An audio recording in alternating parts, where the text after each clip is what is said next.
Welcome everybody to COVID-19 Tough Decisions for Business Owners. I'm Hilda Gann, and I am pleased to say that today actually marks the 6th month anniversary of us starting our podcasts, our webinar series. We've been doing it since the beginning of COVID-19 in Ontario, 1 week after we went into our essential services mode. So today is episode 27, Microaggressions, How to De-escalate Conflicts at Work. Pleased to be here. I started the series, as I said, really to answer the questions that we felt that business owners and managers and decision makers would have, providing you tips and strategies along the way with your human resources concerns, as well as some of the subsidies that were related to it. If you like us, tag us at PeopleBright or at hashtag COVID-19 TDBO. I'd like to give special thanks to the East Gwillimbury Chamber of Commerce, who've actually been sponsoring us since June, and we're really glad to have that partnership. My name is Hilda Gann, as I said, and I am the founder of People Bright Consulting. It is a full-service HR consulting firm. I'm also the creator of Connect with Rev Up, which you're going to hear a little bit more about what that is. My passion is helping people create healthy workplaces. It's good for business, it's good for the employees. My husband and I actually had our own engineering firm that was national. We grew it to 125 people, and we became one of the top 10 best workplaces in Canada. So we developed a work culture that we were proud of, and we were recognized for that. Recently, I actually became the host of a podcast called Rev Up Your Potential with Hilda Gann, and it's about the experience of your entrepreneurs next door, done in a conversational format. If you like to learn through stories, then you'll love Rev Up Your Potential. Join me if you'd like in that podcast. I do that weekly. So let's get to business. Microaggression. How do you de-escalate conflicts at work? With the tensions we have right now with COVID-19 and the anxiety, and with our workplaces exposed to Me Too and diversity and inclusion, we really need to think about what we can do. So I'm going to talk today about what is microaggression, how does that affect your workplace? How does it do that, creating toxic work cultures and decreasing productivities? Then I'll talk about what are obligations and responsibilities regarding maintaining a safe and supportive work environment. And lastly, how can you stop microaggressions by coaching others on effective communications and de-escalating conflict? So let's start by asking the question, what is microaggression? It's a term that's been coined for quite some years now, and here's the definition. And it's the one I chose to have was the one that was created and identified by Daryl Wing Sue. He's actually the author of many books on microaggression. He defines it as everyday slights, indignities, put-downs, and insults that members of marginalized groups experience in a day-to-day interaction with others. But these people are often unaware that they've engaged in a rather offensive and demeaning way. I want to show you now a little snapshot of what microaggression is, because I think pictures are worth more than 1,000 words, as the old coined phrase is. So take a look at this little snippet about microaggression.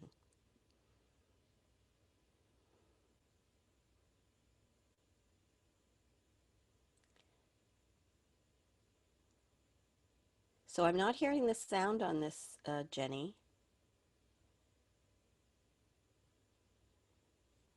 Seems like we have the same problem Um, Literally just before we did the show, we were here and we actually tested it, and the sound was there. This is sad.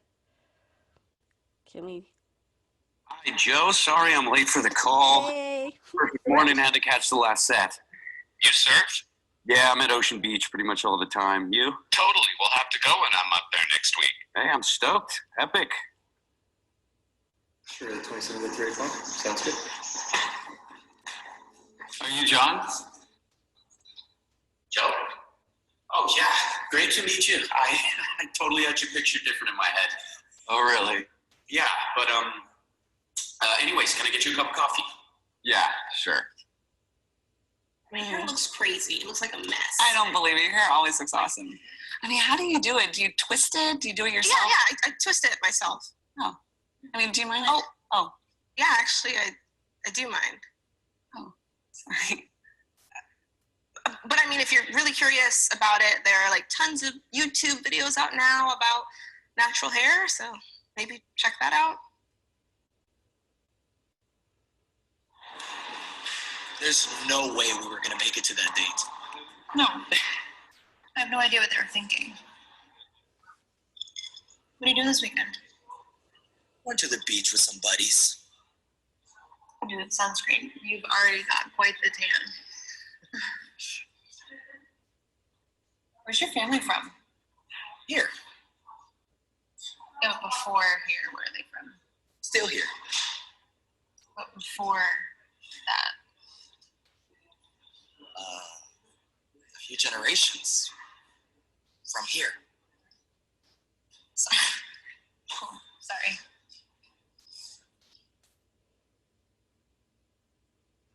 Sorry for the kind of delay in sound versus action, but I hope that you got the gist of that. I think it's a good time to do a poll. I'm hoping that from the slide presentation, you got a sense of some of the microaggressions that were occurring. And I think seeing the responses of the recipients and the receivers. So go ahead and do this poll, and I'll give you some time to think.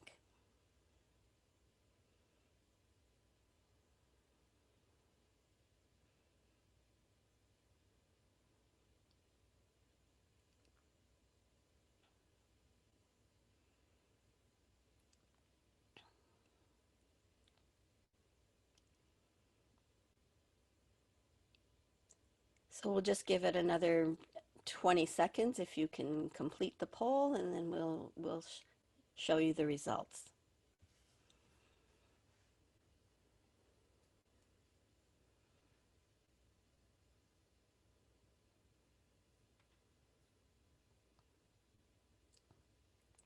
Okay, Jenny, let's end the poll and show the results.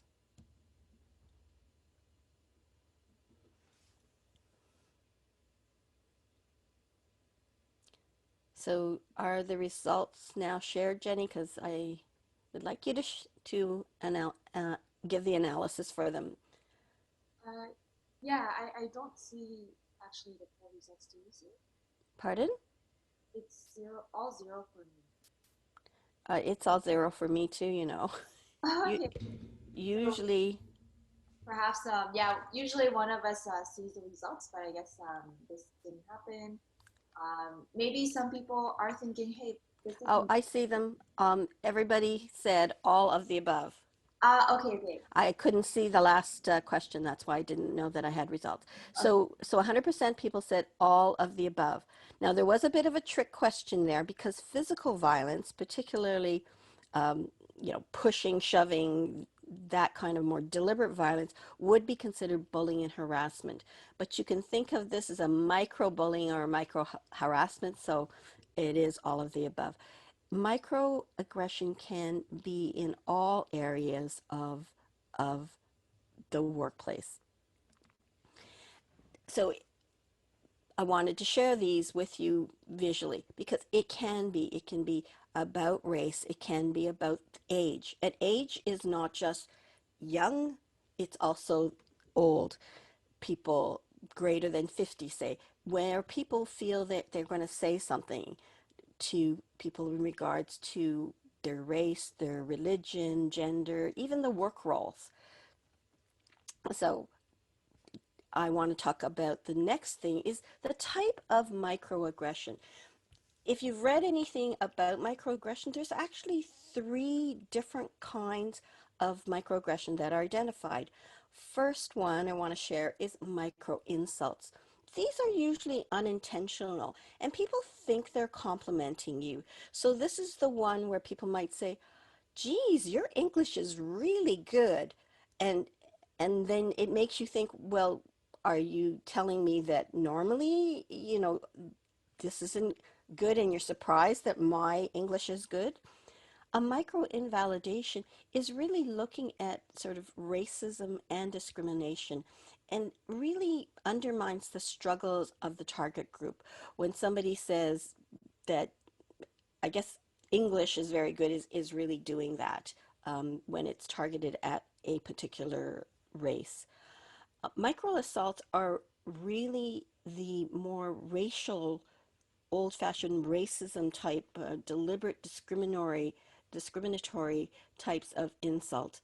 So it is not intended to offend, but they don't, that person thinks they're not offending you, but they don't even think that they are doing harm.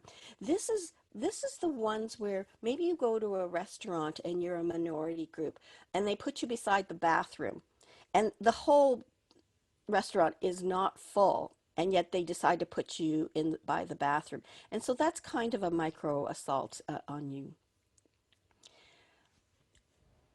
So how does microaggression affect the workplace? And I think what we want to do is pause here to do another poll for you. So in the past 2 weeks, how many times have you been the recipient of microaggression? So go ahead and answer the questions.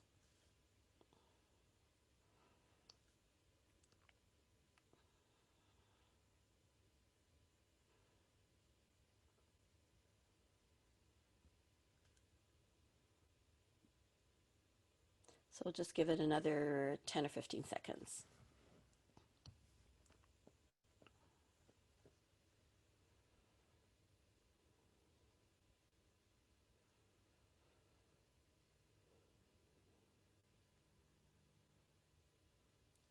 Okay, go ahead and end the poll, Jenny. So what we've got is somebody's not experienced any microaggression once or twice in the last 2 weeks, and somebody says at least once a day. And I think this is important to note. Those people who experience it once a day, it can have an additive effect in that even though it's tiny, it sits in the back of your mind.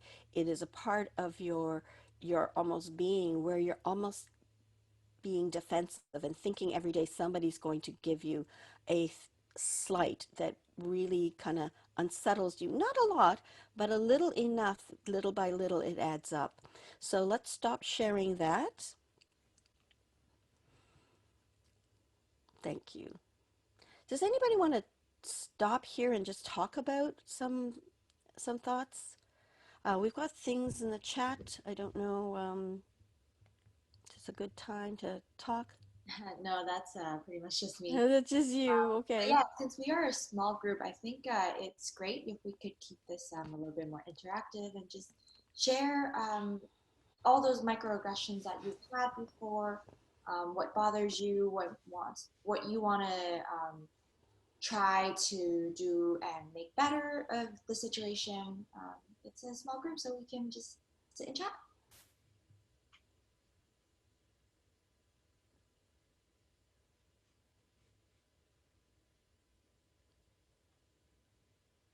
Anybody want to share anything? If you're trying to talk, you're on mute, so do unmute.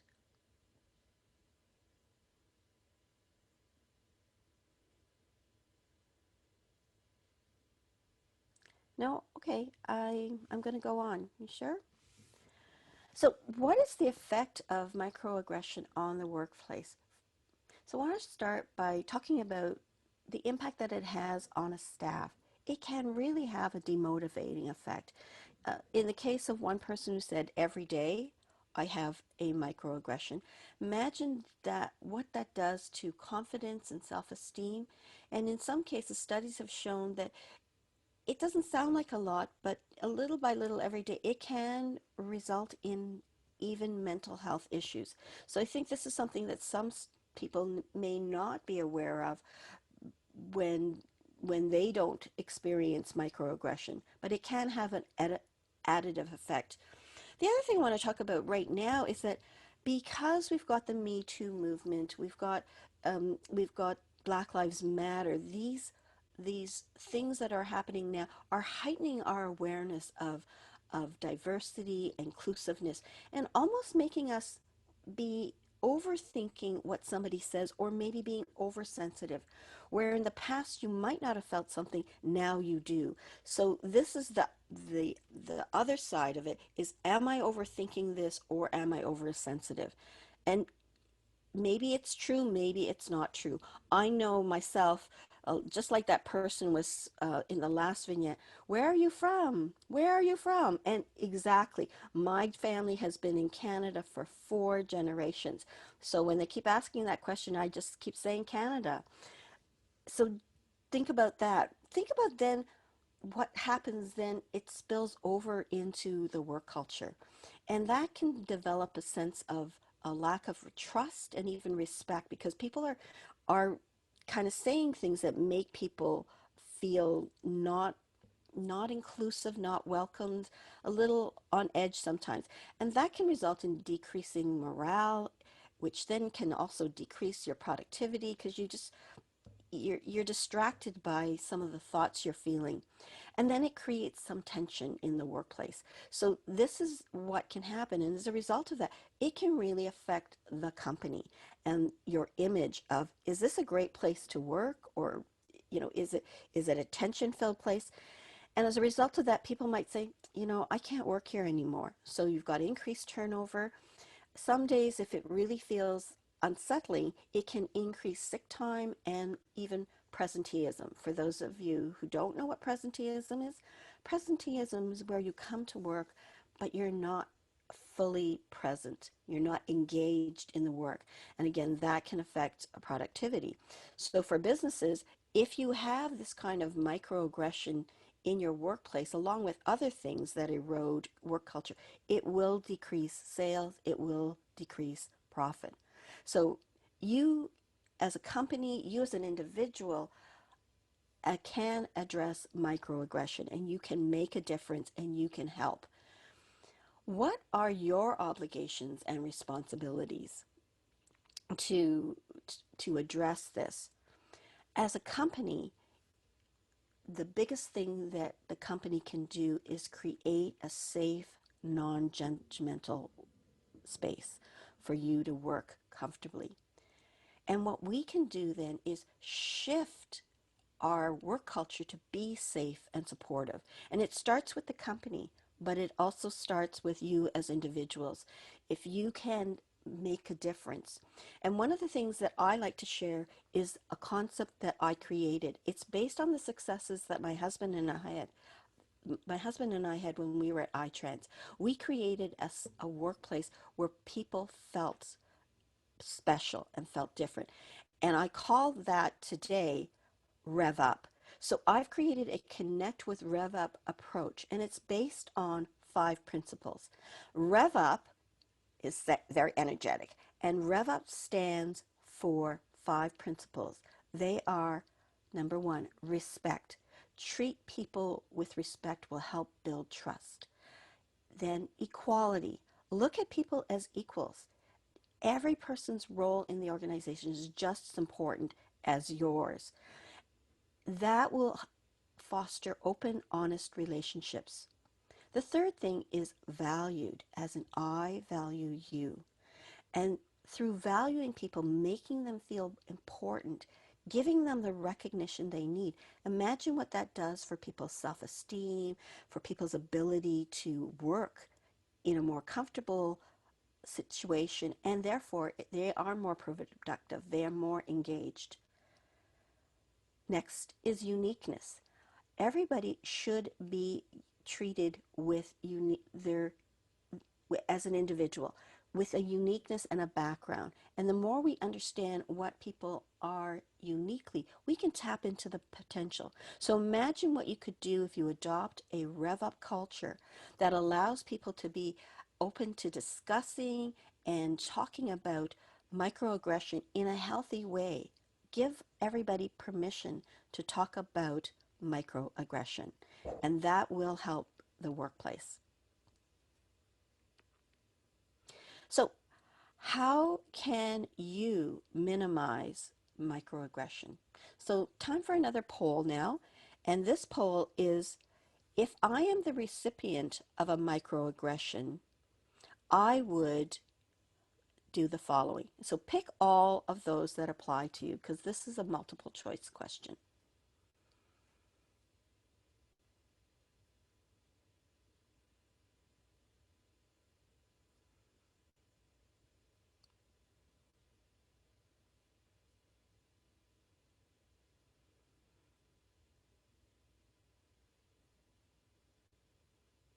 So again, it's pick all that apply.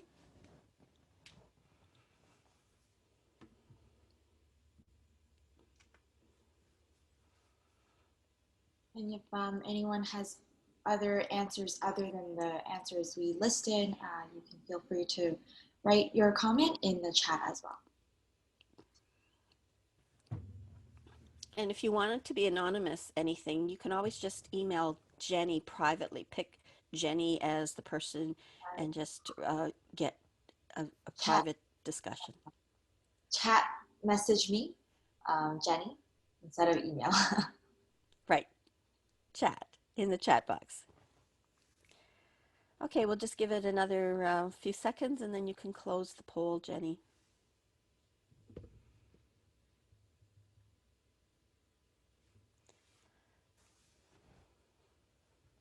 Okay, so 50% said that it depends on the day how I'm going to react. And then another person said, when I get a microaggression, I do feel discomfort the rest of the day. So that's preying on your mind, and it is distracting you. And if you're a business owner, you got to hear this, is that this affects the productivity of your staff. So addressing it really and creating a healthy work culture really would make a difference in the bottom line, which is sometimes what business owners might be worried about. Doing things that will affect the bottom line, and addressing microaggression can help impact on the bottom line. So let's stop that and go. So what I wanted to share with you now is some strategies for your company, for you as individuals. So the first one I want to address is the company. And what I said was really adopting a healthy work culture. And the Connect with Rev Up approach really does foster a openness to talk, a stronger, healthier work culture, because people are treated with respect and looked as equals and valued for what they do. And if you can tap into those potentials, the uniqueness of a person, and really look at that potential, imagine how healthy that workplace can be. And these are values that are very simple and easy to follow if you adopt them. The second thing is really providing education.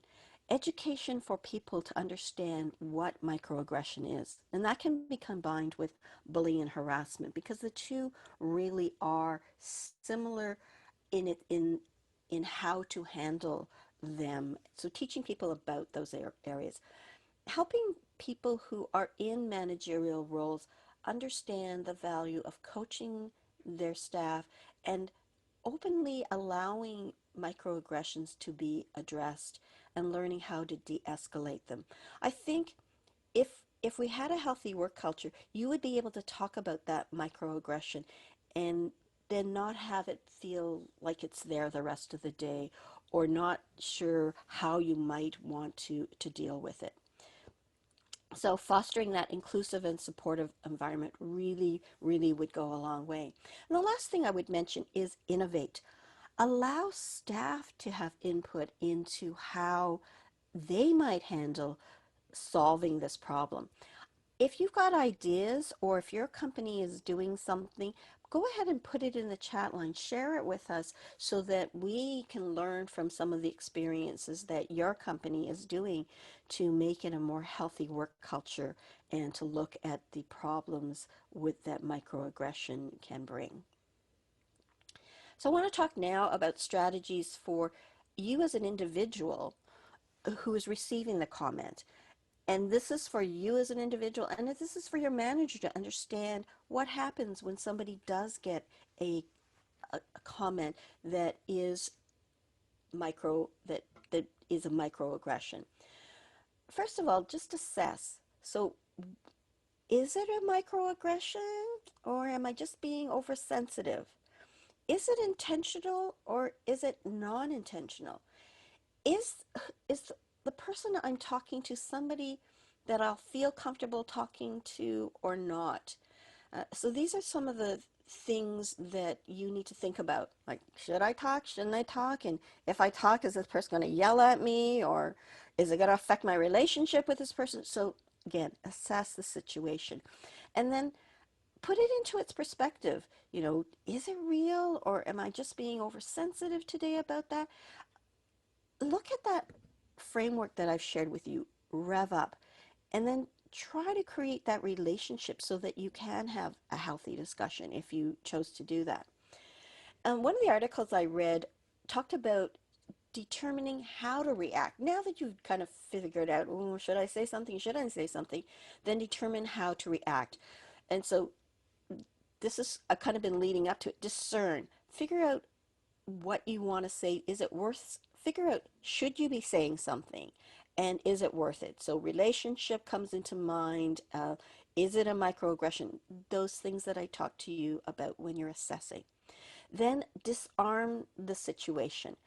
Try to get an understanding of what's happening. And I think the woman in the vignette that sort of said, this is the one where she had her black hair, and the person said, "Can I touch it?" And to disarm what she said, well, if you would like to learn more, there are places that you can go to learn. So she was trying to educate that person. The other thing you could do is defy. You could stand up to the person and really educate them and say, this is not, this is not a good thing. I feel when you said that, this is how I felt. So it is really trying to really stand up for what you believe in. And then decide what you want to do and whether it's worth it. So these are the 4 things of how to react. And then when you do respond, let it go. It is emotionally taxing to keep it in your mind, and it can then result in emotional stress and even exhibit itself in physical.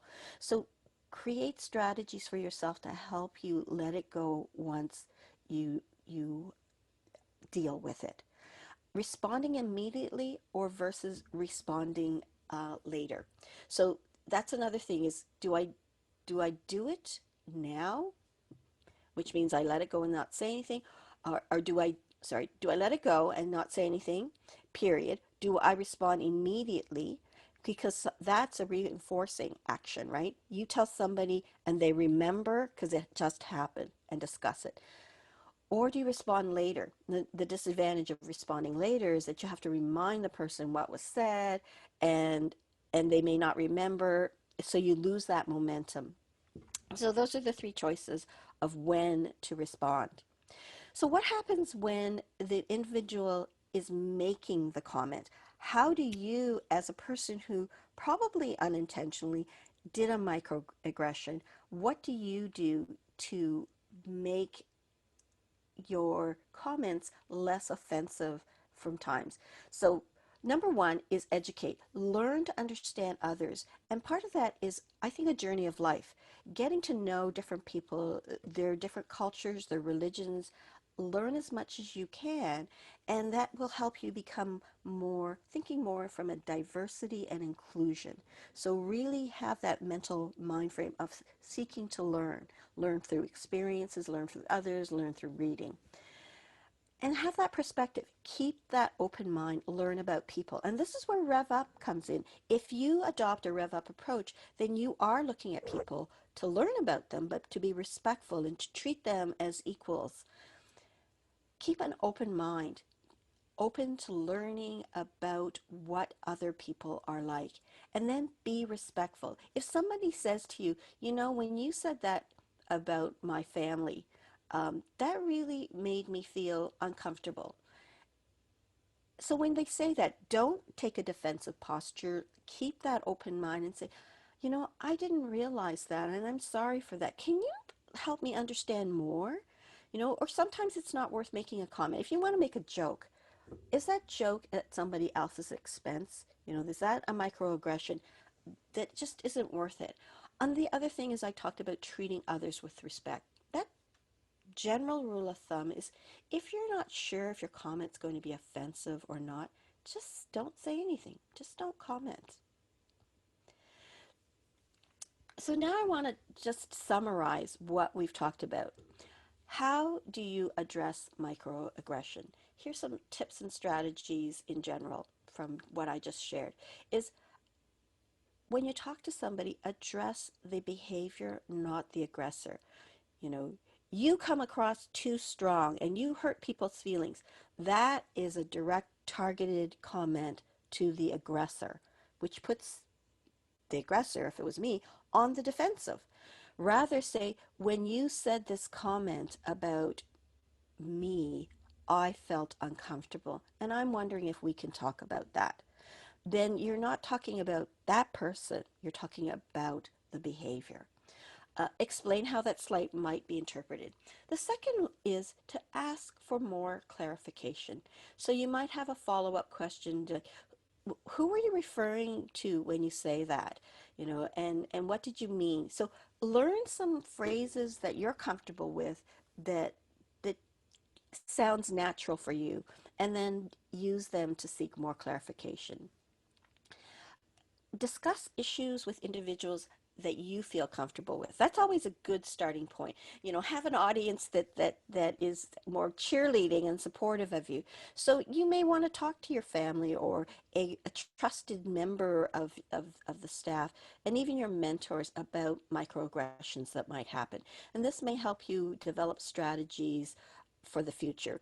And if you're one of those people that seems to be the person who says microaggressions and don't mean it, maybe again talk to family members or mentors to help you be more sensitive to those comments or learn to change your behavior. I think in the past, sometimes we were witty and we would have a conversation with our friends and we make jokes, and sometimes those jokes are about race or religion, and you didn't mean to offend. But now that we are more sensitive and aware, we need to realize that those are not necessarily the right things to share. The third thing is, when persons deny having been offensive, then you need to determine, will that conversation be beneficial and productive with that person? And sometimes you'll say, no, that's not worth it. I'm not ready to pick that fight, uh, because you know that type of personality. And sometimes it is. Sometimes that person wants to learn, and they don't know. I know now with the Black Lives Matter, there are a lot of people that, particularly people who are white and privileged, I think that's the terminology, and again, I don't mean to be offensive, but they now are seeking to understand it's not good enough to be anti-racist. You need to be pro-supportive of people in different races. And so they're taking a stance of wanting to learn more. So they're going to be the ones that ask questions and want to learn. And maybe you shouldn't get offended, you should help them, or point them to books that they can read or articles that they can read. But when you do it in a calm manner and have that discussion. The other thing is continuing with conversation. Reiterate that you're not blaming the person, only expressing how the comment made you feel, and to be open to their input and expressions of feelings. Having these dialogues really helps just build trust and open relationships in general, and can only help your working relations with people and the work culture, if this is something that the work culture wants to adopt. So in summary, we've talked about what microaggressions are. They're everyday slights and indignities that really are not necessarily intentional, but they do make people feel that they've been offended or demeaned in some way. We've talked about the impacts. Often it's unintentional, but it does impact the individual, the culture, and the company. And for the individual, it can have an effect on their self-esteem, their mental wellness. For the company, it can really create or add to an already toxic work environment, which in the end does affect presenteeism, it affects productivity, and it affects profit. So as an organization and as individuals, we have an obligation to try to create a more safe and supportive work environment. And I recommend that people adopt a Rev Up approach, a very simple way of, of working together that really, really can be so beneficial for you as an individual and you as a company.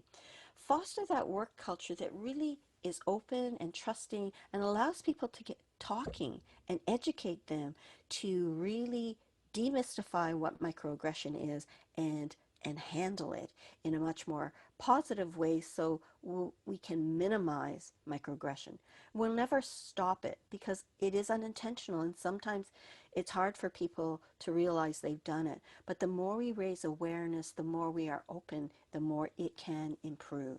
So try to create that fostering that working culture that's positive and use some of the tips and strategies that I've shared with you for individuals, for managers on what they call micro intervention. So we do, I'm going to open it up for questions shortly, but I did want to share with you, we are doing these sessions every second and fourth Tuesday of the month now, geared towards, again, HR professionals, business owners, and managers.